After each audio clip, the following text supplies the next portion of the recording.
Are we ready to start then? Yep. Yeah, go for it, Mike. Yeah. Are there any members of the public wishing to speak? No. That's a no. Okay, we move straight to item 1 then, the election of chair. Could I have nominations, please?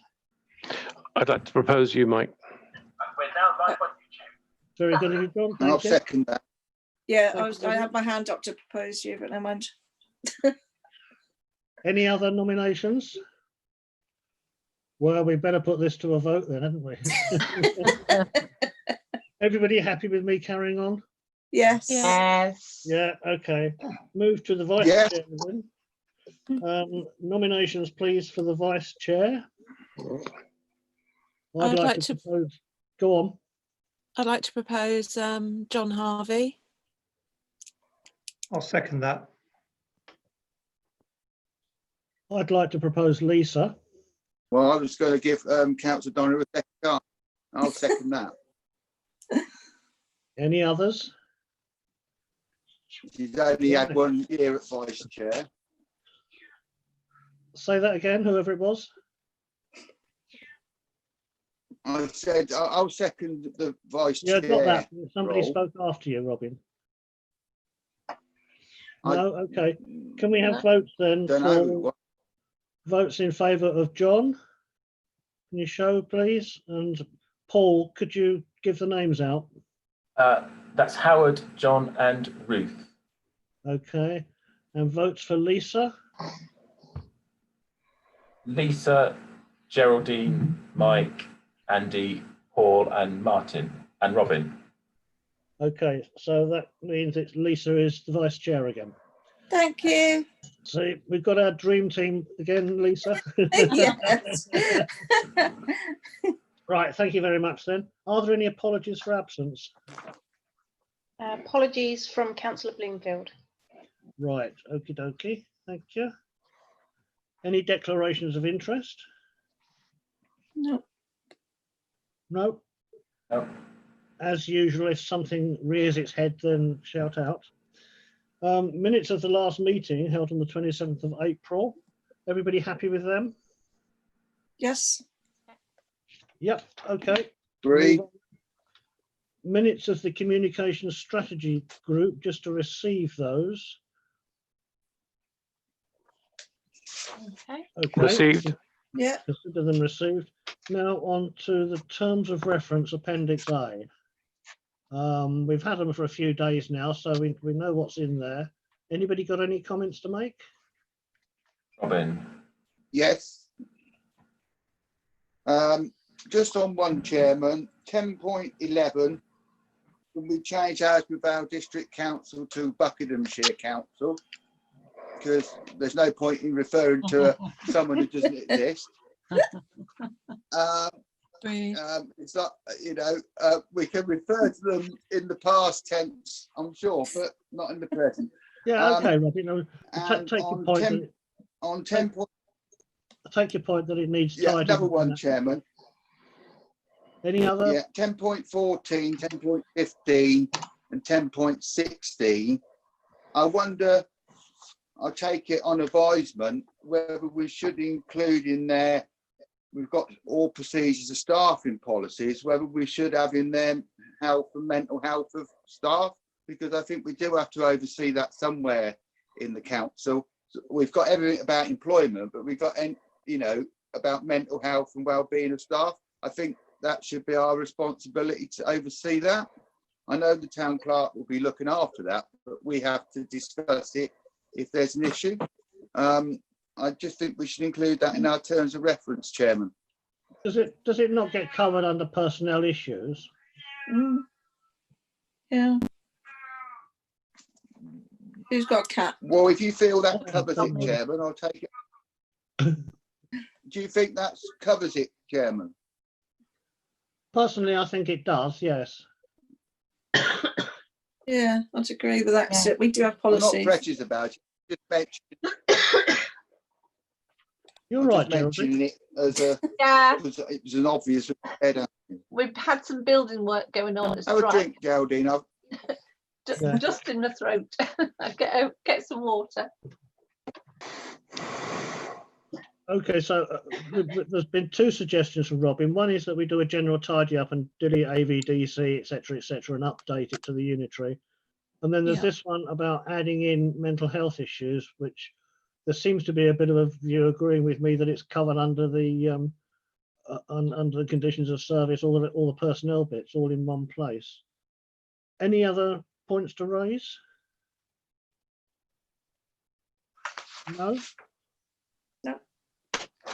Okay, so with those, with just the updates, then we're content with them as they stand, are we? Yep. Okay. Moving on then to item 8, the COVID-19 update from Paul. Over to you, Paul. Okay, so we've got an item about the budget coming up, which we'll talk about under there. Generally, in terms of the town council, obviously a raft of stuff's come out about kind of ending lockdown-ish on the 4th of July. So we're currently planning to reopen play areas. We're going through the risk assessments in detail on that. Government produced a load more guidance on that Friday. The guidance is that the challenge we have is that the government have issued a lot of guidance, which isn't totally consistent. With play areas, the challenge is that we can't, our judgment is we can't not open play areas, because if we don't, people are just going to use them anyway because they think they're going to be open. So if we don't open them, people will break the tape off and use them. So we'll open them, we'll put loads of signs up that we're getting sorted this week. So we'll put the swings that we've taken away back again on Friday, ready for the weekend. We're not going to clean them every day because we don't have the staff or the time to do that. And we just have to explain to people we're not cleaning them. So actually it's parents' responsibility to take hand gel and be appropriate with them.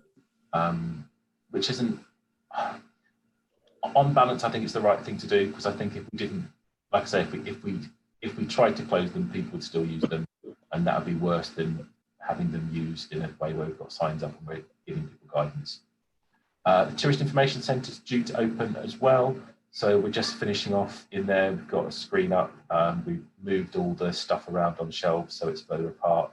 So we've taken all the measures we can reasonably take in there. Lacehill Community Centre, technically we can open a community centre, but most of what goes on in there is sport, so gymnastics we can't yet do. So we're in talks with all our hirers as to who can come back and what risk assessments they've done. So we'll keep everyone updated as we go along with that. Hopefully things like contact sessions for adult social care, we're certainly able to do when they want to come back and do that. Gymnastics are looking at doing some kind of outside activities in the interim, and they're risk assessing that at the moment.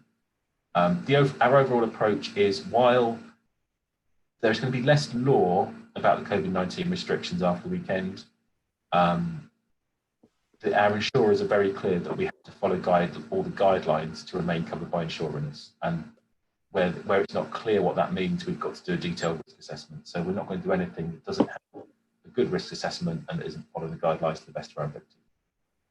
Could I just ask Paul, in respect to the kiddies' playgrounds, the notices that you're going to put up, are they going to remind parents about hand sanitation and all the rest of it? Yeah, they're quite detailed. Yeah, okay. If they're too detailed, of course, I won't correct it. So. Well, any other comments or questions? Just if we're mentioning ending lockdown, can we just say relaxing lockdown? Because we're not ending it, we are just relaxing it. Thank you. Slightly. And Martin and Robin have got their hands up, Mike. Okay, do you want to respond to that point from Geraldine? Oh, sorry, I was agreeing. Oh, okay. I would say early, but never mind. Okay, Robin then. Who else? Yeah, I was surprised that we were moving to unlock the play areas. I understand the rationale that people will start using them anyway, but that probably was the problem all along. And if we're going, you said we're doing a risk assessment of that. Can the chairman see the risk assessment before the weekend so that at least we've seen it? I'm happy if the chairman and the vice chairman and maybe the mayor see the risk assessment. so that we can, if there's any comment about that thereafter, the right people have been informed that we've done a risk assessment of the risk. Because I'm like Mike, I thought maybe we are a bit early, and I completely concur with Geraldine's remark, the mayor, about we're not ending lockdown, we're whatever, and I'm pleased you took that on. Is that worth considering? Well, I'm happy to have a look at the risk assessments. I'd like to see the one for the old jail and the TIC as well. Just to add in there, Paul, for information that the museum won't be opening yet, probably not for another couple of months. Who else wanted to speak, Paul? Martin and now John. Okay, Martin. Yeah, thank you. Are we adding the opening of the play areas onto our COVID stroke reinitialisation of the town centre website? Is that going to be the place to go for information about the town? Yes. Magic. We'll do some lengthy press releases this week as well about everything. John? I'll mute myself. I was just confirming that I mean, perhaps Paul's seen this as well, but I've seen sight of an email from Carol Burslam, who's the county officer for BM Calc. And in her email, she talks about that playgrounds may be opened, but requiring risk assessments, yada, yada, yada. Have you seen that email as well, Paul? Just checking. Yeah, okay. So, Paul, can you get the risk assessments emailed over to me before we actually open? Yeah, it'll probably be Wednesday, but I'm happy to email Mike, and I'll email Ruth, obviously, as Chair of Environment. Yeah, quite. Yeah. And Geraldine. Okay. Anything else on COVID-19? Well, just one point, Chairman. After you, Robbie? there's no point in everybody else joining in that conversation over the risk assessments. But after you, the Chair of Environment, the Mayor and Deputy have looked at those risk assessments, once you've agreed, then can we just be notified that they are satisfactory and we're moving forward, so we don't get, if we're asked a question about that, we are able to give a proper answer. That's why I didn't really think it was fair to not do it without discussing it, and it's been discussed well. Well, it is the officer responsibility to get the risk assessments done. It's kind of sort of cover your backside, isn't it, to run it through committee chairs and that as well. But okay, we've agreed to do that. I shall obviously respond when I've seen them with any comments or a broad okay. Thank That you. will do it, won't it? Brilliant. Thank you. That's all I wanted to know. Okay, anybody else? Should we move on to the budgets then? On to Appendix B. And we'll do the usual thing and roll through this a page at a time. So page 1. Any comments? Page 2. Page 3. Oh, Martin, sorry, had his hand up. I'm sorry, Martin. Which page? It's Which handy page, having Martin? 3 screens. I can see everything going on. Yeah, it's on this page and the next page, the names co and the plus nets. Could you just, the names co is, I believe, the domain name. And on the next page is the plus net for the website stroke domain name. What page are we on? Sorry, Martin. What page is this? Whatever page you. Okay. It's 2 and 3, Martin, page 2 and 3. Thank you. Yes. Okay, so yeah, as you say, names co is web domains, and we've got 3 or 4 web domains at the moment. And PlusNet is mobile phone costs. Ah, right. Thank you very much. That's the end of page 2 then for me, John. Okay. Mike, Robin sorry. has it. Robin has his hand up. Okay, can I just ask you? You were talking about the domain names. Which supplier is that? So, Names go. Halfway down the page. It's just above the old jail. Oh, Nemesco. yes. Yeah. Okay. Yeah. Okay. Thanks a lot. Yes, Robin. Thank you. Just to two questions. One was on page 2, Chairman, was on 176. If you want to do them both now, do them when you get to the next page for easiness, if that's okay. And one was on 1017, which was devolved services. The first question being, I presume that the normal arrangements of the precept being transferred to us has happened, which 50% of it happens. We discussed that a long time back, what was going to happen with the new council. I presume that's happened. And on the devolved services, what contact has been made around that? Because devolved services is now quite a large proportion of the precept. Have they indicated that they're going to carry that on at the same amount so we can consider it? Have they made any communications around devolved services at all? Yeah, so devolved services, so yes, we've received the precept. If we hadn't received the precept by now, we'd all have been jumping up and down, I guess. And devolved services, they've agreed to keep the same amount of money for the same services for the next 2 years. Well, thank you, Town Clerk. Can we have that sent to the Environment Committee on the agenda so we discuss it in a bit more detail when we see the letter? I don't think today's...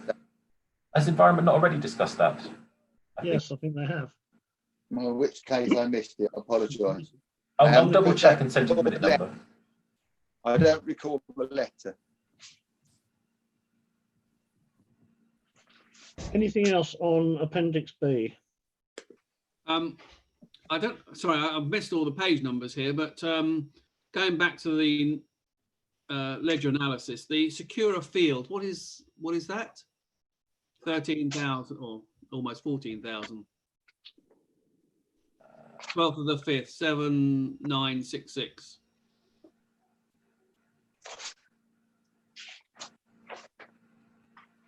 What page is that? Sorry. Oh, yeah, that is. Page If you look at the far right-hand column on it, Martin, that is the toddlers fencing around Borton Park toddlers play area. Ah, right. Brilliant. So it does say that. Sorry, that was way off the edge of my screen. Scrolling's a problem. Anybody else? Or should we move on to Appendix? Robin had a question as well. Okay. Another one. All right, Robin. 4624, Chairman. Neighbourhood plan. Are we content that that figure is going to be sufficient for this year? Because we are unclear, as you will know, those who are involved in planning the sorry to interrupt you. I'm lost again. What page are you on? Page 10. Page what? This broadband keeps dropping out. Right, page 10, Chairman, planning. I'm still on. Can you hear me now clearly here, Lisa? It's page 10. Yeah, we're not onto that yet. Well, you were going to move on, you said, to the next thing. That's why I said I was. And then Paul said that you had something to ask, so I came back.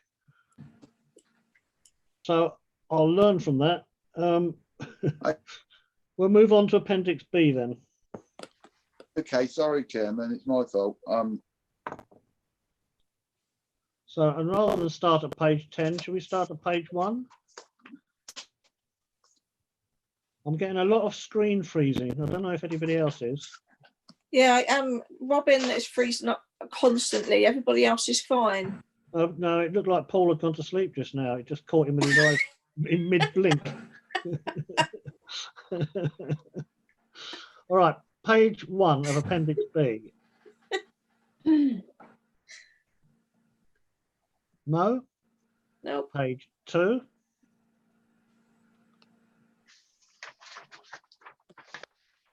Page 3. Page 4. Page 5.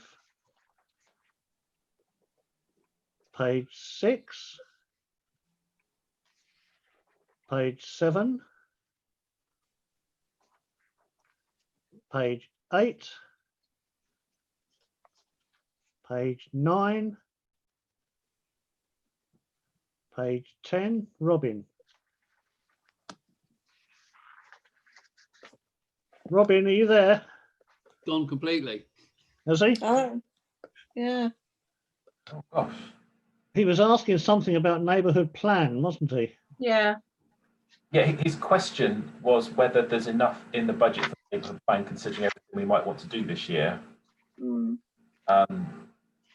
The answer is going to be probably, but we don't actually know exactly what we want to do this year yet. But we have put 20,000 in addition to the budget under 601. We have put £20,000 into earmark reserves for the neighbourhood plan. So I would hope that would be sufficient for the year. I would think so, because we don't know what the Buckinghamshire Council are up to, really. It looks like they're going to rewrite the lot or something, doesn't it, at the moment? Possibly. Okay, anything else on page 10? Yes, please. Yes, go on then. It was the solar cells. Actually, no, it's not on this page. I'll come back to solar cells. I couldn't quite work it out, but it's not this solar cell. Okay. Sorry about that, gentlemen. All right, page 11 then. No. We're then off the accounts and start moving on to the revised budget forecast. Do you want to backtrack a bit, Martin, and find your solar cells? No, it was just there was a bit on income. I think it was £700 or something, and I thought, oh, but it was minor. Yeah, the short answer to that question, Martin, is that we put the budget together when we thought we'd have been able to have the solar panels up by now, but all the tendering has been massively delayed. So anything to do with income or expenditure on solar panels will be delayed as well. All right, it was on page 5 for those online and anybody else that wants to have a look at. Yeah, So you were well. So you're well behind then. Yes, I was. Yes. Yeah. All right, not to worry then. Should we move on to agenda 9.2? That's the paper R20 of this year. Paul, do you want to say anything other than to say we note it? Not really. I think it speaks for itself, really. It does rather, doesn't it? Is everybody agreed that we accept that? Or Yeah. note it? Yes? Yeah. I mean, it all looks a bit austere and strange, doesn't it? But they're just moving the money about for the circumstances that we're in. Paul and Martin have their hands up. So remember, Paul, I can't see who's got their hand up. I'm relying on you to tell me. So, Paul? No, I just wondered how confident are you of the numbers? Because, you know, we're in this funny position, really. We don't know. But I just wonder whether you really feel you've got a handle on all the numbers and what expenditure is likely to come. Or do you think to use those words any more known unknowns? Or are there unknown unknowns, still to come up? I think the short answer to that is I'm confident I've got it right today, but I'm sure that's not what it's going to look like in 6 months' time. Who knows? Because we don't even know if we'll be locked down again. Loads of stuff we don't know. I have used quite conservative estimates in there. And the other thing to note is, although it says we're likely to be £12,000 overspent, actually in a way it's more dramatic because it's saying that we're going to lose £80,000 of income, but also lose £70,000 of expenditure. So within those numbers, there's quite a lot of scope for me to put it right. Howard and Lisa have got their hands up. Yes, okay, Howard. Yeah. You got the ERS national insurance going down by about £5,000, and yet your pension contributions are about the same. That's because I just wonder what the reason for that that's is. because I made a mistake in the calculation of national insurance. So it's correcting an error as well as projecting. Okay. That's fine. Who else was it? Lisa. Lisa. Thank you. It's just a question on TC&E, because a lot of the committees, you said that they're not going to be spending as much money this year because of COVID. and TC&E, we're certainly not going to be putting on all the events. So I just wondered why that's gone up by 9,000. Because TC&E also includes the market, and obviously we're losing loads of income from the market. Okay, thank you. Any other questions on R20? No, we'll move on to R21 then. Again, it's a recommendation from Paul to create the £5,000 budget, etc., etc. I think again it's pretty well self-explanatory, but do you want to say anything about it, Paul? So this is specifically for expenses we hadn't foreseen. So most of the changes are about budgets going up or down on budgets that we have. But this is just so you can understand in the future where we've had to buy stuff specifically because of COVID-19. You can see how that's happened and we're properly budgeting for it. Yeah, which we asked you to do, I think. Okay, so we're happy with that then. We'll move on to Appendix C. Point, oh, Martin. Sorry, Martin. I'm in total agreement. Just to make it crystal clear, the £5,000 budget is that's the whole budget that you'll get from previous, so the whole lot.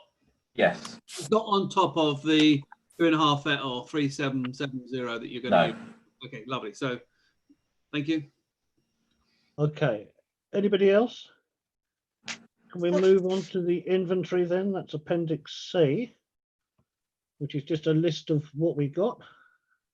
I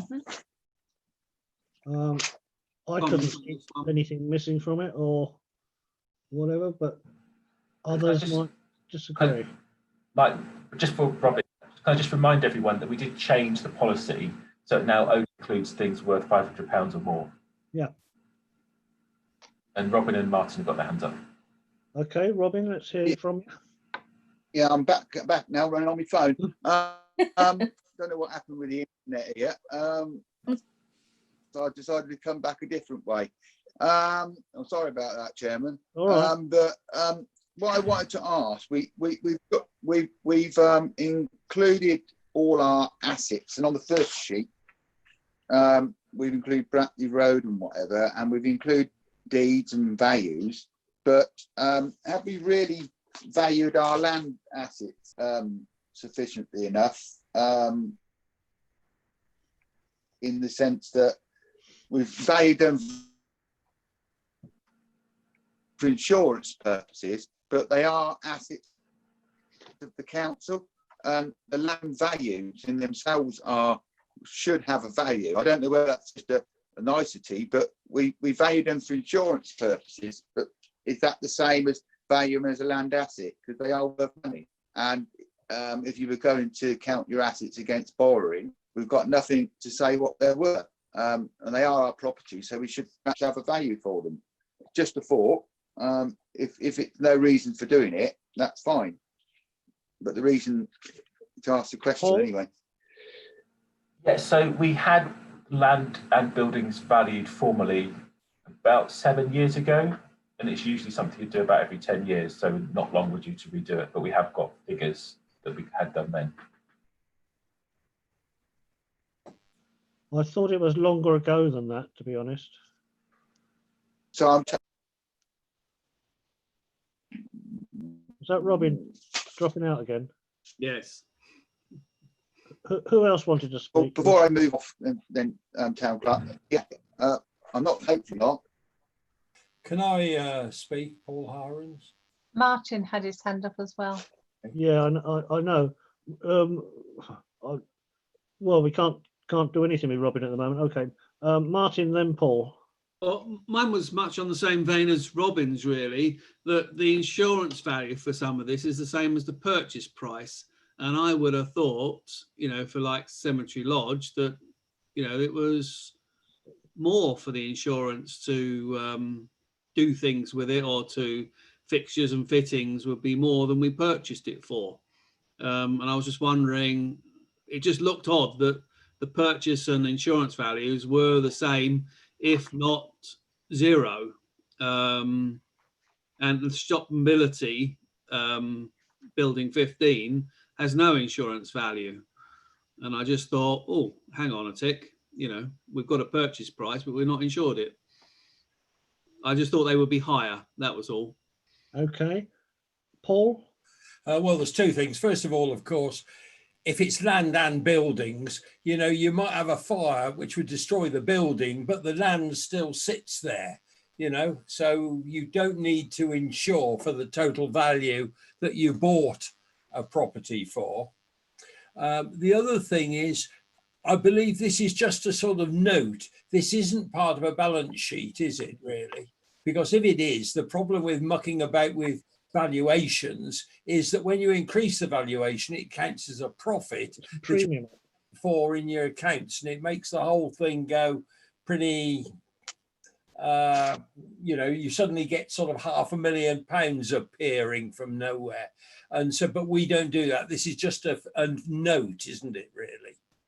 It is, just to say that you've actually got two reports here now, and most of the report is off RBS. So this year is the first time we've had the assets actually on our accounting system, whereas in the past it's always been a spreadsheet, which is obviously good practice. And now whenever you buy anything, it all kind of sits within the accounting system and works much better. But you are all correct looking at it. It does give you the original cost, the current value, and the insurance value. So you would expect to see a different insurance value to the cost. So I need to go back to the account system people and talk about why that report's coming off like that, which I will do. Yeah, I'm just worried about the replacement cost, you see. And if you start having to revalue it and build the sort of notional profit into your accounts, which you would do in normal commercial accounting.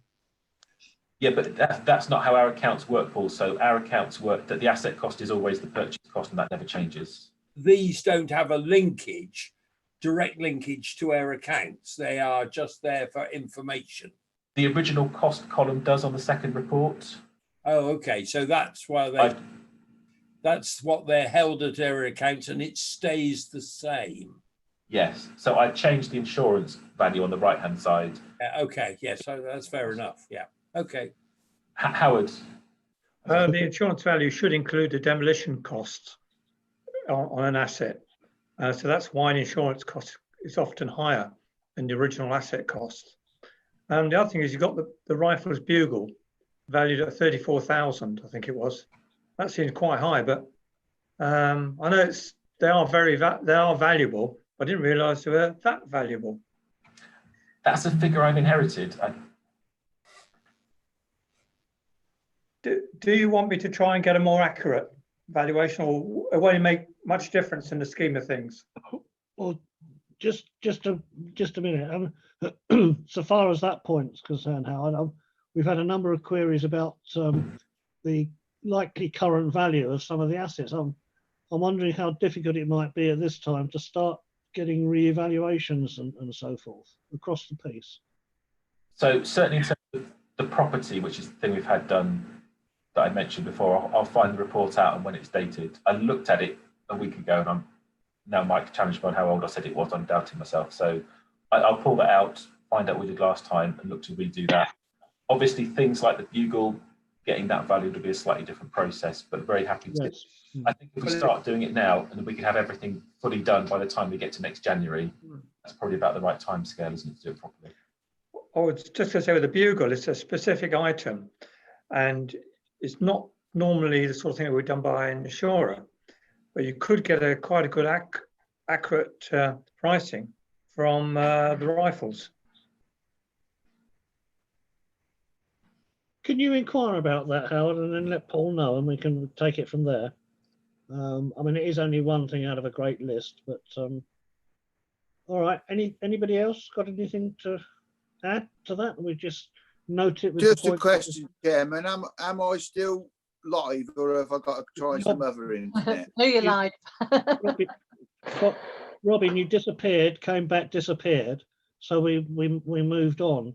No, it's fine, Chairman. I was listening to it. I just didn't know whether I was I could see all you. I didn't know whether you could see me. That's all, Chairman. I think the questions have been answered listening to it anyway. Okay. Righty-ho then. John's got his hand up. Sorry? John has his hand up. Sorry, John. Paul was supposed to let me know. Yeah, it's okay.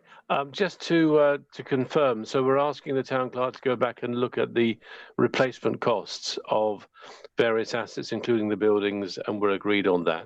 I've just been scanning down. I can't. Where's the community centre on the second part of the appendix? I can't quite see that anyway. I can see other buildings that we own, but I can't see the community centre on there.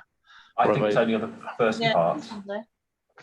Well, I mean, the rebuilding cost of community centre would be quite astronomical, I should think. A lot more than the 50,000 that we paid for it. I would hazard a guess. So I think there needs to be some revision of the replacement insurance value, which is what we're talking about, insurance value, isn't it? It's how much it would cost to get back what we had before. So if we're agreed on that, I'm fine. Yeah, and is Lace Hill on there as well?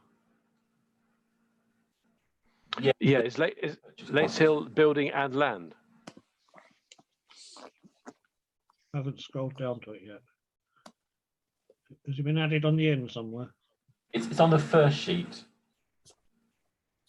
The one with the blue stripe on the top? Yes. Ah, okay. I was looking on the other list. Yeah, got it. Sorry, Chair, that includes the community centre. Does it include the land as well? Paul? I presume so, but I'm going to check, obviously, and come back. Okay.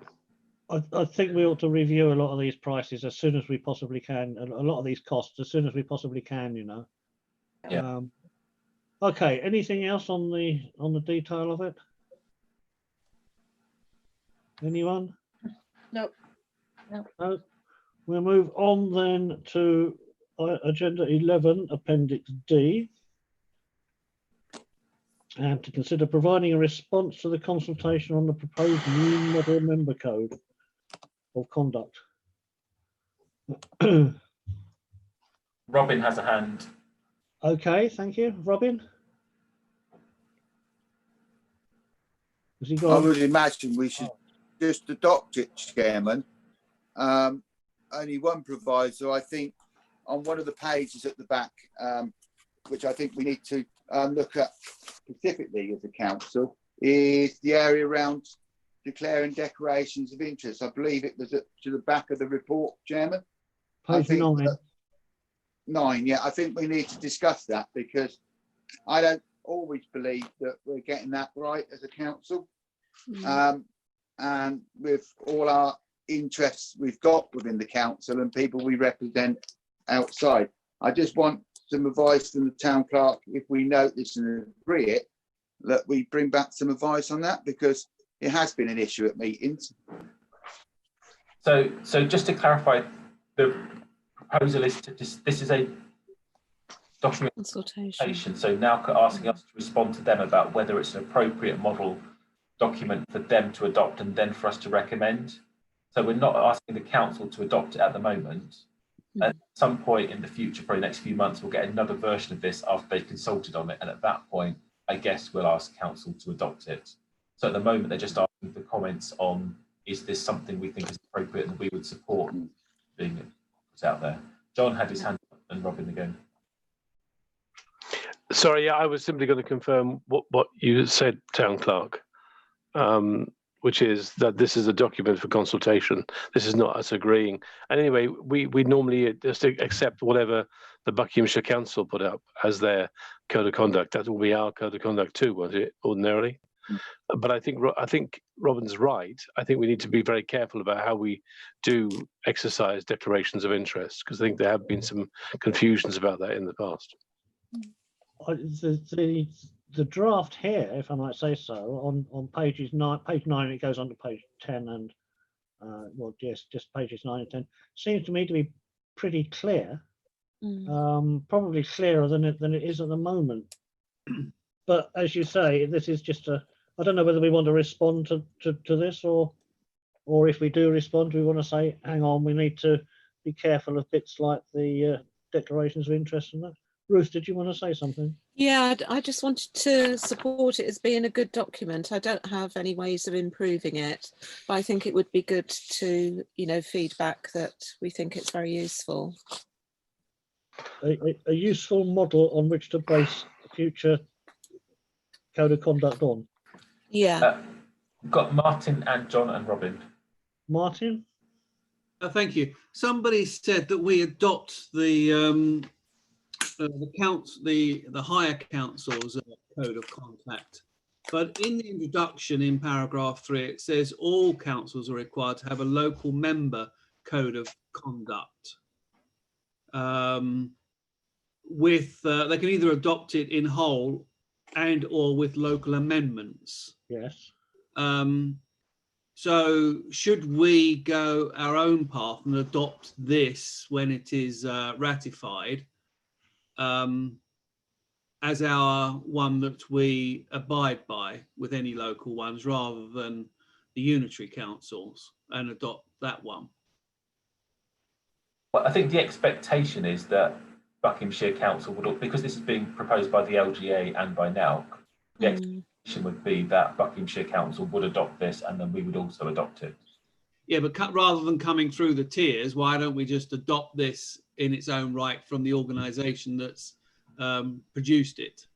Well, we kind of would, because we have to decide on the document. We have to take ownership of our code of conduct. Okay. All right. And it would be a happy. So it's much easier if we have the same, because then the monitoring officer who covers us, who works for them, is looking at the same document with us and with them. And what do we call our I'll code make that of decision. conduct, Paul? What do we call it? Yes. Do we call it the local member code of conduct? No, it's just a code of conduct, isn't it? Okay, all right. It's not a member's code of conduct. It's a code of conduct that is appropriate to Buckingham Town Council. All right, thank you. Which does include mention of members and their, what they're required to adhere to. And this John has his hand up. This is just a consultation, so it's not Yeah. actually the fixed version now. Sorry, who had the hand up? Me. John. Okay, Just to John. say, this is an LGA document, not a NALC document. It's not even a joint NALC LGA document. It's purely LGA. So when the LGA are referring to a council, they're referring to district, county, and unitary authorities, and not referring to parish and town councils like us. But if NALC are proposing this, that means that NALC have in effect accepted that we come under the next council. Up in our case, which is Buckinghamshire Council, and as Paul says, the monitoring officer is the one that looks after enforcement of this code of conduct for us anyway. What I was going to say though is that in addition to that is I think once we have adopted whatever version finally is produced, is I think we ought to have a workshop on it, outside of ordinary meetings, and just clarify some of the squidgy bits that maybe we've been getting wrong in the past. And let's do that out of the heat of an ordinary meeting. Let's do that in workshop format is what I would propose. Here, support. Yeah. Second that. Yep, good idea. Everybody. Robin and Howard both have their hands up. I'll let Howard go first, because I've spoke. I'll go after Howard. I'll let people. Okay. I'll just say that if there is a problem and is referred to for discussion by the Standards Committee, one of the points that will be looked at is the code of conduct which the council, parish council, has adopted. So you may wish to bear that point in mind. I don't think I have to declare an interest, but that's a piece of advice.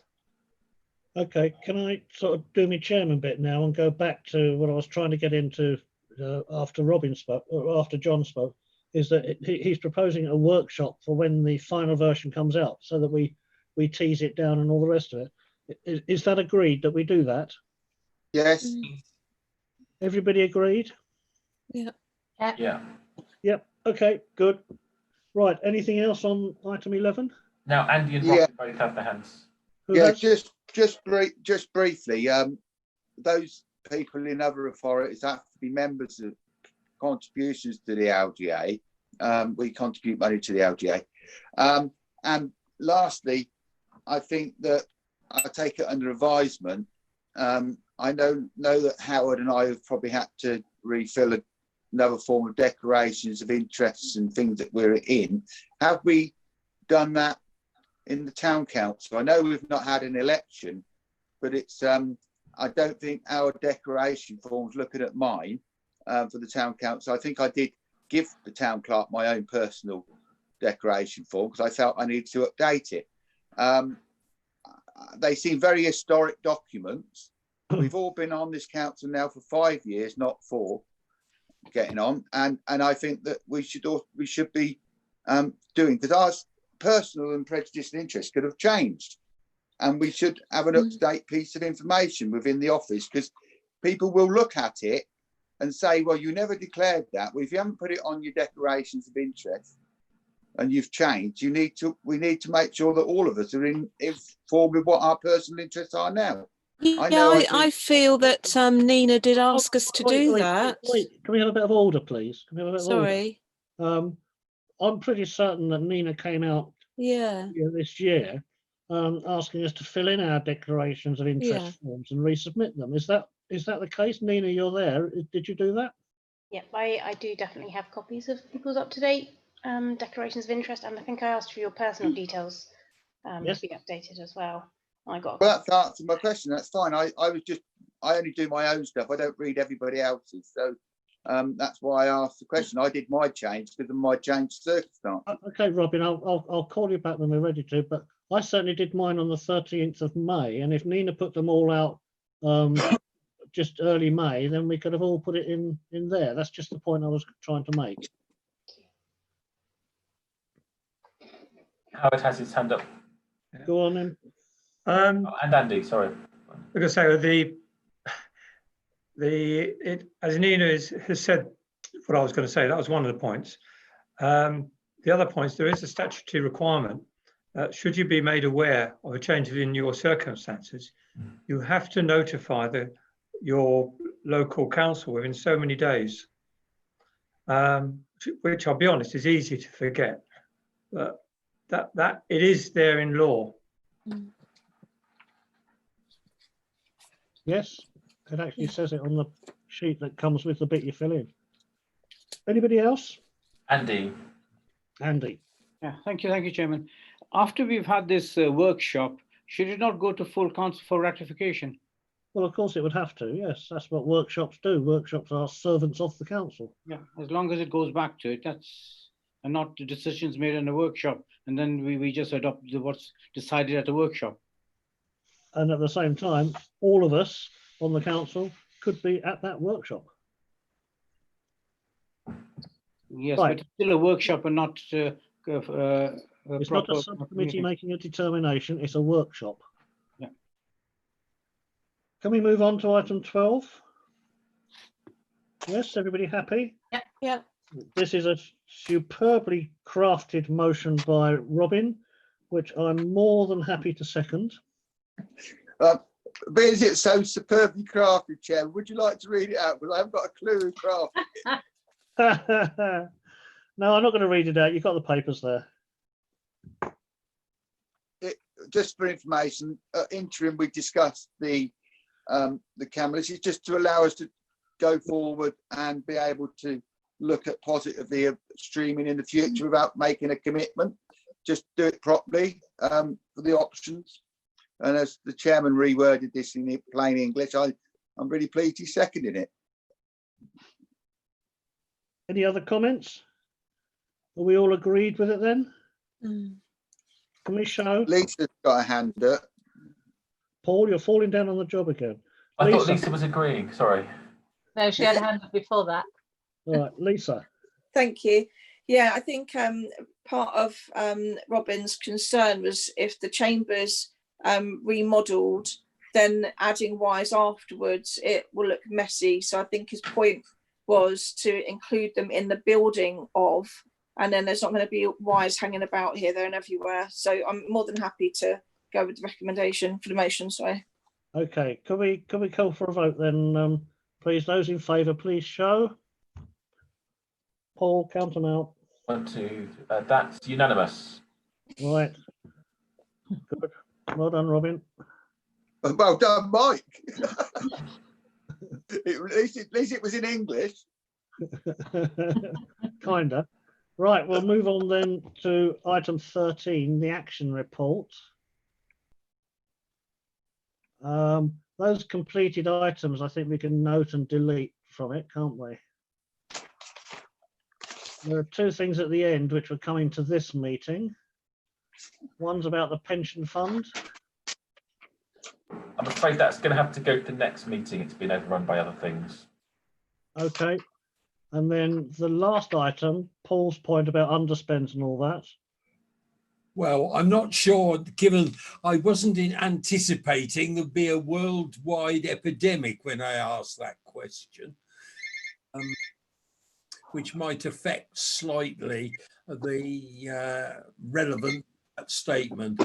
What I was obviously talking about is I worry that we put stuff in the budget and then don't spend it and don't do the activity.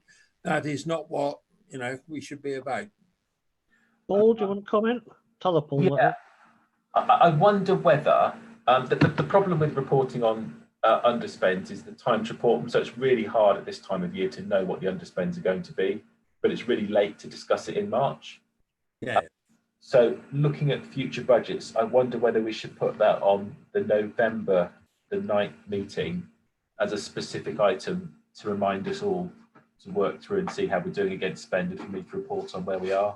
And that way we can take measures if we need to about specific things. Makes sense to me. Everybody agree with that? Lisa's cat looks like it has its hand up. It has. Well, I don't know the cat's name, but it obviously wants to speak. Thank you. It was on the GDPR, the bit under training and development. I've gone back through the other agendas, and although we did talk about training at either April or March's meeting, I can't find anything specifically to do with the GDPR that Councillor Harvey brought that thought that it'd be worthwhile us doing. And I just wondered whether the town clerk would be interested. Seems we're all at home, we can do online training at home, and I have found a free online GDPR course if members are happy to have a look at that. I'll look. Paul? Yeah, that sounds helpful. If you like, I will check with NALC as well, if they've got anything in terms of online training products at the moment, which would obviously be helpful to circulate round. Yeah, brilliant. Okay. Thank you. Robin Lisa has a hand. No, hold on. Lisa, could you provide Paul with the details of that free online course so that he can circulate it? Yeah, definitely. Will do. Thank you very much. Who had their hand up? It was Robin. Just to say, in my conversations with the head of planning at the northern area, I understand they're going to try and bring forward some online training for town and parish councils. Yes. I said, why can't I just distribute what we've got? And she said, well, because it's tailored for unitary councils, not district councils. So I believe they are working on something to come back down to us, which would be quite nice to receive. I couldn't give you what we received, although she was conscious that she needed to do something. So it might be worth asking that question when it will happen. I mean, just the lady said to me it was going to take place, that doesn't mean it's going to happen overnight, but their aspirations is to do some because they realise that everyone needs it. Well, I think we'll cross that bridge if and when it's offered. In the meantime, if we can do a bit of self-training through this outfit that Lisa's come up with, then we ought to do it. I think it's beholden on us to try and get it under our belt a little bit more. Anything else on that action report that anybody wants to raise?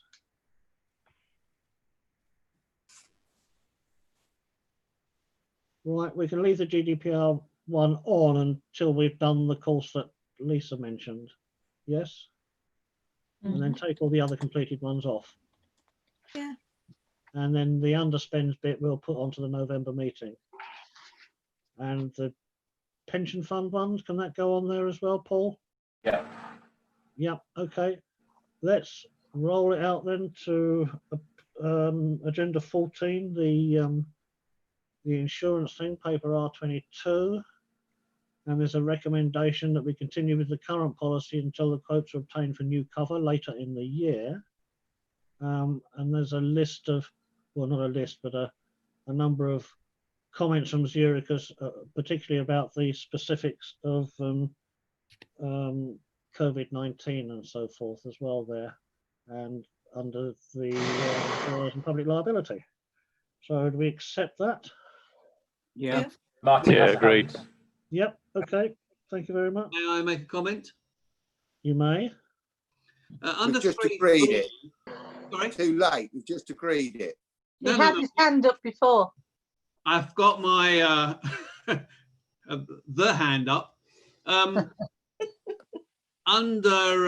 assuming this is just a précis, Paul, from you, because when I'm reading 3.3, it starts off with volunteers and employees, and then in the last line it says where it is deemed to be your fault. So we've changed from a category to your, and in 3637 and 38 it starts to say you and stuff, and I'm assuming you means volunteers, employees, or employer. As I say, this is just a précis from, in your words, not the words from the Zurich insurance. It is large. Or at least an extract from a letter rather than a policy. It's what Mike said. It's an extract from an email they sent me. Yeah. Yeah. Okay. So we can assume that yous and yours are covering a category of people within our town council, which includes volunteers. Yes. All of those yous and yours are volunteers inclusive. Yes. Okay, thank you. Any other questions? No. Okay. Next item is chairman's announcements. I have none.